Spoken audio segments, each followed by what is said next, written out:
بسم اللہ الرحمن الرحیم۔ الصلاۃ والسلام علیک یا رسول اللہ۔ السلام علیکم ورحمۃ اللہ وبرکاتہ۔ حدیث نبوی صلی اللہ علیہ وآلہ وسلم۔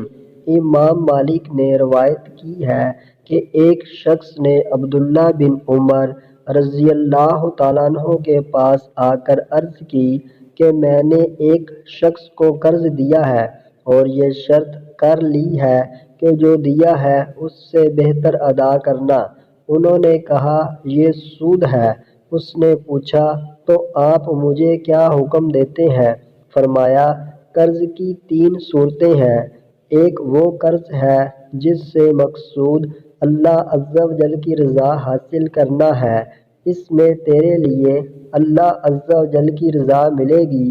اور ایک وہ قرض ہے جس سے مقصود کسی شخص کی خوشنودی ہے، اس قرض میں صرف اس کی خوشنودی حاصل ہوگی۔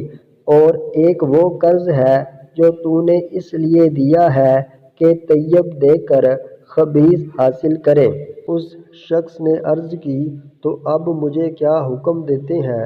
فرمایا دستاویز پھاڑ ڈال، پھر اگر وہ قرض دار ویسا ہی ادا کرے جیسا تو نے اسے دیا تو قبول کر، اور اگر اس سے کم ادا کرے اور تو نے لے لیا تو تجھے ثواب ملے گا، اور اگر اس نے اپنی خوشی سے بہتر ادا کیا تو یہ ایک شکریہ ہے جو اس نے کیا۔